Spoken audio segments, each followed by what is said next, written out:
to Adulting 101. Last week, I had one of my buttons fall off one of my favorite shirts.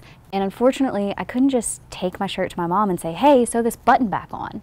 Yeah, well, fortunately for Sophia, we're here at Niche Creative Studio in Lake Charles, where manager Melissa Hill is going to teach her how to sew a button on her clothes. Let's just say it is not as easy as it seems.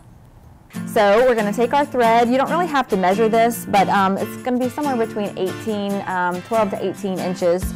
And then you're going to cut it with your scissors here. Make sure we have a pair of these.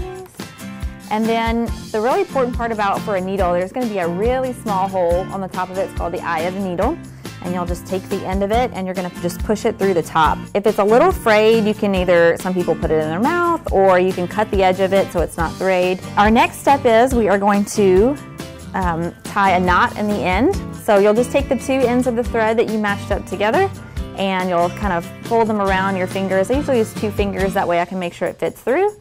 And then we're going to slip it through the end and then pull. So you'll start from the back and you're going to pick pretty much any hole, like I said, to start in. And you might have to kind of feel your way till it kind of pops through there. Just be careful when you're pushing it through the fabric so that way you don't accidentally poke yourself. That would not be good. So once you kind of feel it where it's tight on the back of there that you've gone all the way through, you are actually going to come back down. You're going to come back down through the bottom, but we're going to choose the opposite hole. So if I'm starting on this one, we're going to be starting on the opposite. Think of an X. X marks the spot. So you'll come back down through that hole and pull. And you're going to pull it till it's tight. You're going to repeat that step 4 times because you want it to be nice and strong. After you've done the 4 times, you're going to do the same step, but you're going to choose opposite holes that don't have any thread through them. The more stitches you can do on here, the more secure your button's going to be. So let's say you've got maybe a jacket or something like that you're going to be buttoning and unbuttoning a lot. You'll want to make sure you put lots of stitches in there, at least 4. That way it comes through and stays on there for you. All right, now the last step is pretty important when it comes to sewing this on an article of clothing, because you want to make sure that there's some room in between your button and the clothing. So what you're going to do is you're going to come in through the back. This is called creating a shank when you're putting on a button. So you'll take the needle and you'll come through just the garment and not the button. So you'll see on there just like that. Now after this, you're going to actually kind of wrap it around and you're going to do the same 4 times. So if you think we've done 4 on everything else, we're going to do 4 on this one too.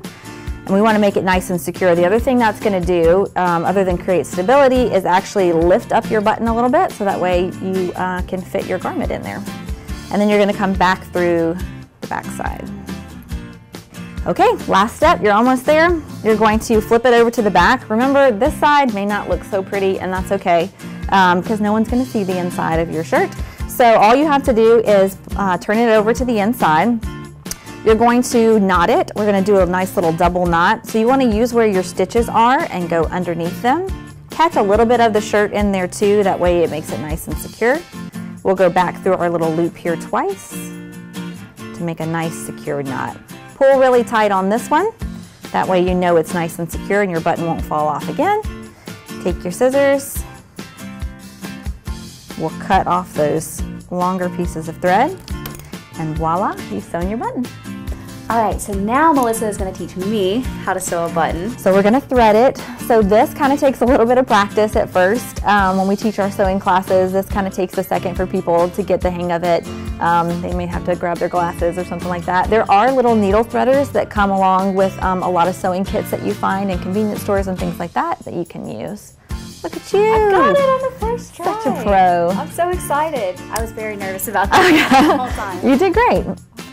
All right, now we're going to tie a knot on the end, and what that's going to do is make sure our thread stays in and our needle stays on. So you want to tie the knot as it goes down like this? Nope, we want to keep the knot on the end. Okay. Yeah. So what you're going to do is, I like to do, using 2 fingers on it. So put your 2 ends together like this. Keep those 2 together. Okay. You're going to hold 2 fingers out like this. And then you're going to wrap the thread around your fingers. So there you go. And then you're going to tuck the end of those in between the 2.